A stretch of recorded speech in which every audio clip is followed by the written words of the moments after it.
I was still bleeding when he walked out. Our newborn daughter lay swaddled in a bassinet beside me, her tiny chest rising and falling like she had no idea her whole world was already broken. And me? I couldn't even move. Not because of the C-section stitches, but because my husband had just slammed the hospital room door and taken all the air with him.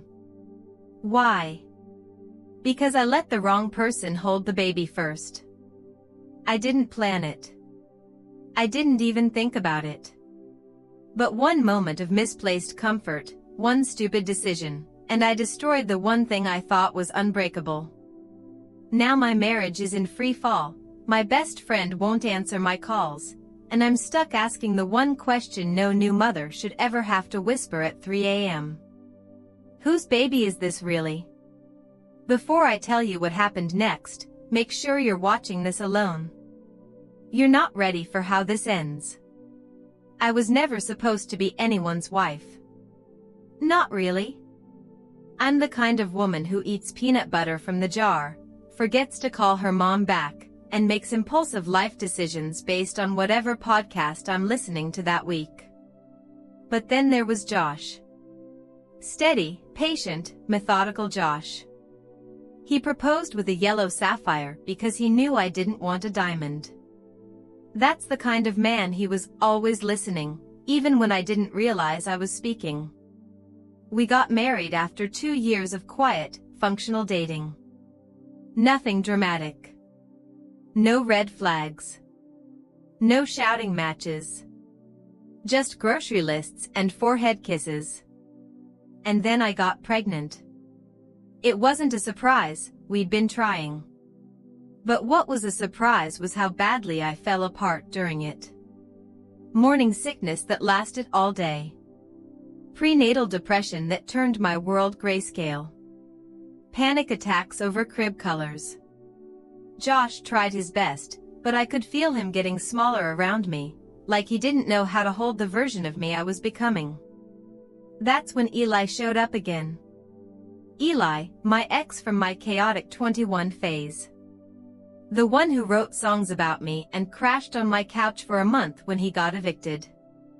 We hadn't spoken in years, but he saw my pregnancy announcement on Instagram and messaged me, "You're gonna be an amazing mom, Nia." That should have been it. A kind message. A like. Maybe a heart emoji. But I was 8 weeks pregnant, throwing up bile every morning, and desperate for someone who remembered the raw, unpolished version of me. The version I didn't feel allowed to be anymore. So I replied. It started with memes. Then voice notes. Then late-night calls. I told myself Josh didn't mind. I even showed him some of the messages. But I didn't show him the ones where Eli called me his favorite mistake or where I didn't correct him when he said he missed the curve of my laugh. At some point, Eli started calling himself the backup doula. I laughed. Josh didn't. Why do you even keep talking to him? He asked one night as I was getting ready for bed.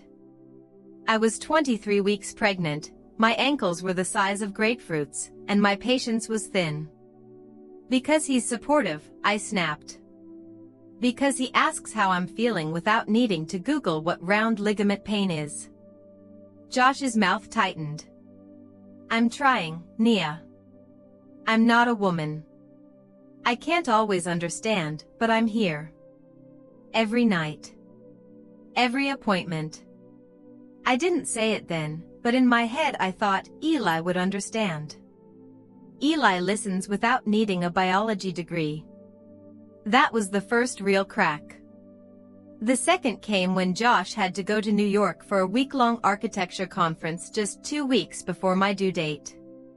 He offered to skip it, but I told him I'd be fine. Spoiler, I wasn't. On day 3, my water broke. I was alone. Panicked. Barely breathing. I called Josh first, straight to voicemail. Plain delay. I called my mom, she didn't pick up. I called Eli. He was there in 20 minutes. I don't remember much from the drive, just the way his hand hovered near mine on the gear shift.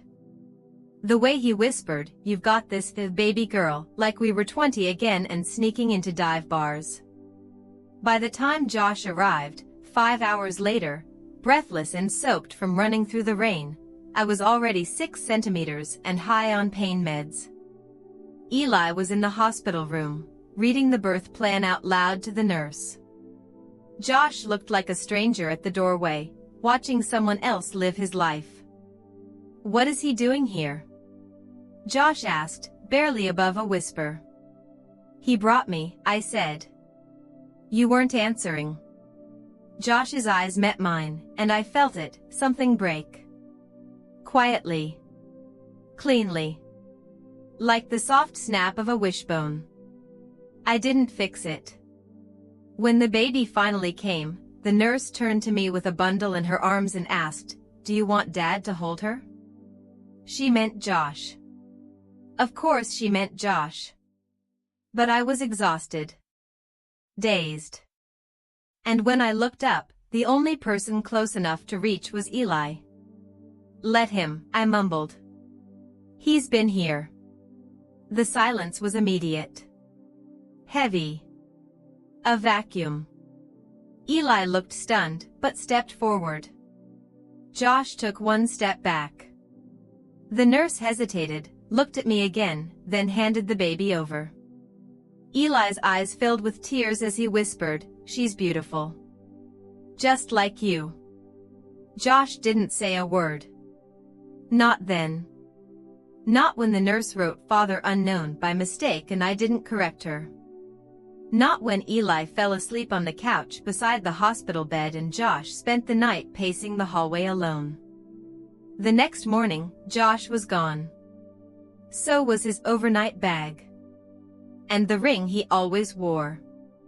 And that's when I realized something awful. This wasn't a crack. It was a collapse. I didn't cry when I found the empty chair. Didn't cry when I saw that Josh's toothbrush and phone charger were gone from the hospital room. Or when the front desk nurse told me he'd signed himself out at 4:38 a.m.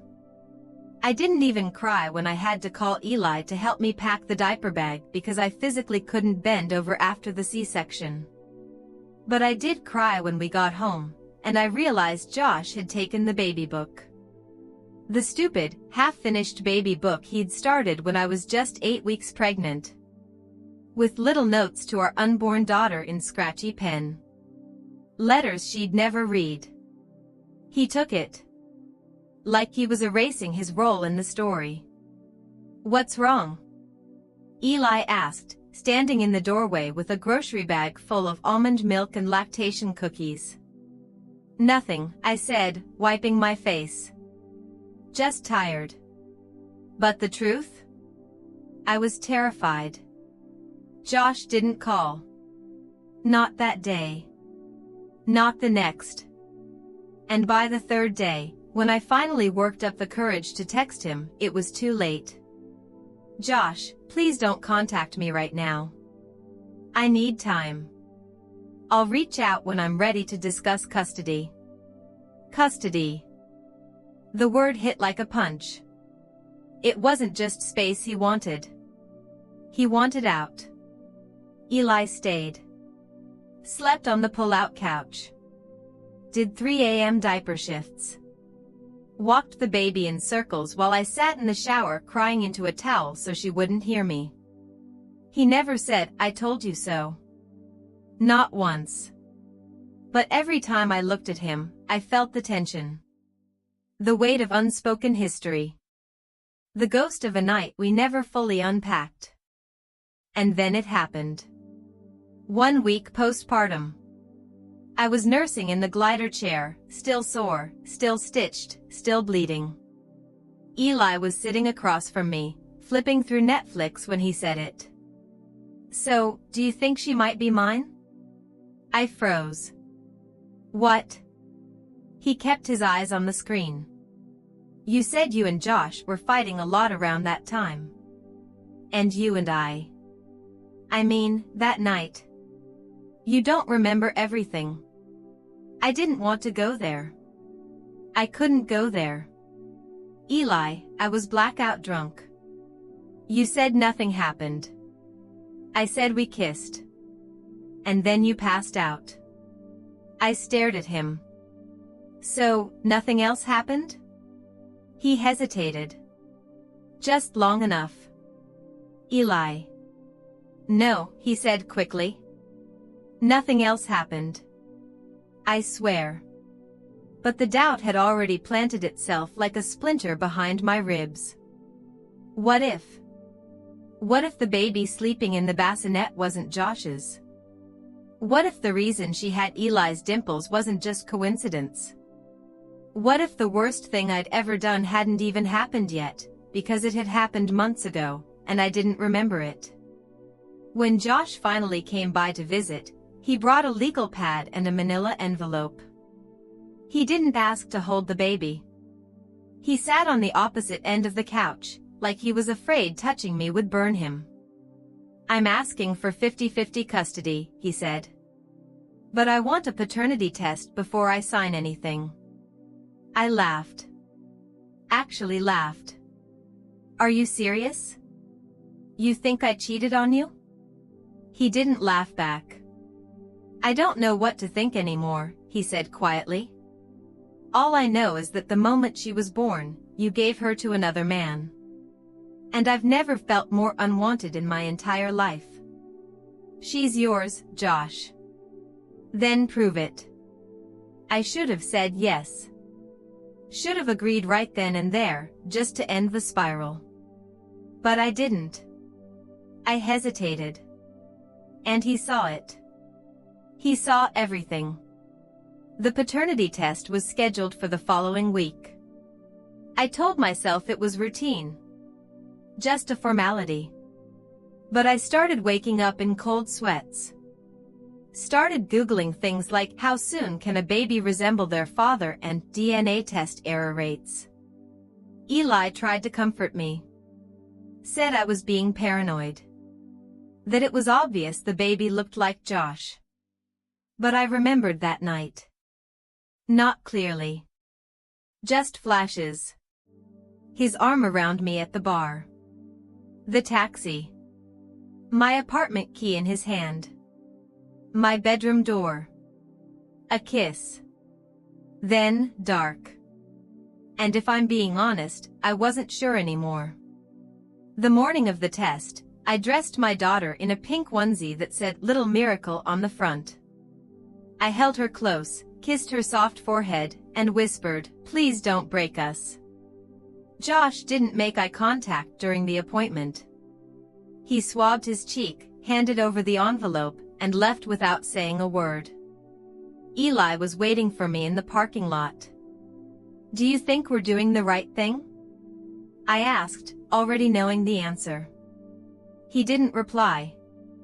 5 days later, the results arrived. I met Josh at the park. Same bench where he first told me he wanted to be a dad. I saw the envelope in his hand. I saw his fingers trembling. He didn't sit. Just handed it to me and said, "You read it." I unfolded the paper with shaking hands. My eyes found the words. Carter Mitchell is excluded as the biological father. Josh wasn't the father. And everything inside me shattered. I didn't even feel the baby in my arms when I read the words. I didn't feel anything, really. Not the summer heat, not the pit in my stomach, not the way Josh's breath caught like he was holding back a scream. "Josh," I whispered, as if saying his name would change what was printed on that page. He took a step back. "I ran it twice," he said, barely above a whisper. "I had them double-check everything. But I didn't," I blinked. "I wasn't even with anyone else. I never." Josh stared at me like he was waiting for me to admit something I hadn't admitted even to myself. Then it hit me. That night. With Eli. The one I pretended didn't happen. He must have seen it on my face. The realization. The horror. The guilt. Josh didn't say anything else. He just looked down at the baby sleeping in the carrier, his jaw trembling, then turned and walked away. And just like that, he was gone. I tried to call Eli 3 times before he picked up. When I told him the results, he didn't even say oh or wow or I'm sorry. He just paused and said, "So, what now?" "What now?" "I guess, you're her father," I said quietly, the words bitter in my mouth. He didn't speak for a while. Then, "I need time to process this." Of course he did. Because that's what men do, apparently. They ask for space. For silence. For time. While women bleed and feed and hold everything together with 2 fingers and a shattered heart. The following weeks were a blur of diapers and court documents. Josh filed for divorce immediately. Irreconcilable differences was the official reason. But the addendum included words like emotional infidelity and loss of trust and willful deception. I didn't even fight it. How could I? When I looked back, the truth was everywhere. I had been cheating. Not physically, not consciously. But emotionally? I had 1 foot out of that marriage the moment Eli came back into my life. I just didn't want to admit it. Because Eli made me feel wanted when I felt like a burden. Because Eli never made me feel inconvenient for being messy. Because Josh deserved better than the half version of me I gave him. Eli agreed to a paternity test of his own. It came back a week later. Positive. 99.9% match. He didn't throw his arms around me. Didn't say, "We're a family now." Didn't even ask to hold her. He just said, "Okay. So what do I need to do?" I stared at him. "What you need to do?" I repeated. "She's not a group project. You're a father now." "I know," he said. I didn't expect this. This wasn't my plan. I felt a familiar rage rise in my chest. No one planned this, I snapped. Least of all me. Eli looked down at his shoes. "I'll send money. Help out. But I'm not sure I'm ready to be, involved." "You were ready when you played dad in the hospital," I hissed. "When you held her first. When you posted photos like she was already yours." "That was different," he said. "No," I said, the tears rising. "That was easier. The first time I dropped off my daughter at Josh's place for his court-ordered visitation, I stood in the doorway too long. Watching him hold her like something sacred. Something lost and found and almost his. "You're still welcome here," he said softly, his voice raw. "Just, not as my wife." And that broke me in a new way. Because I realized then, I hadn't just lost a marriage. I'd lost a version of myself. A version who believed that good intentions were enough. That "I didn't mean to" was a valid excuse. That love could survive betrayal if it came with a side of denial. 6 months passed. Eli faded. He sent money, like he promised. But he never came by. Never asked for pictures. Never called. One night, I left him a voicemail. "I'm not mad anymore," I said, holding my daughter's hand as she slept. "But I can't keep waiting for you to show up. She deserves better than a father who disappears the second things get hard." "We both do." He didn't reply. He never did. The divorce was finalized in February. Josh showed up in a blue button-down shirt. Still wore his wedding ring, though we both knew it was over. At the signing, he looked at me one last time and said, "I hope you find the peace you're looking for." I'm not sure I ever will, I whispered. But even then, I think we both knew I had already started to. I'm not perfect. I made mistakes. Big ones. I let an old flame manipulate his way back into my life. I chose emotional comfort over honesty. I turned my back on a man who only ever tried to love me the right way. And in the end, I had to pay for all of it. Not with money. Not with court dates. But with loneliness. With silence. With the ache of knowing I'd been the villain in a story I thought was a love story. But my daughter? She's not a consequence. She's not a punishment. She's a new chapter. One I get to write with brutal honesty. With sleepless nights and unconditional love and no more lies, especially to myself. If you take anything from my story, take this. When someone shows up for you, choose them. Before it's too late. Before the person holding your baby walks away forever.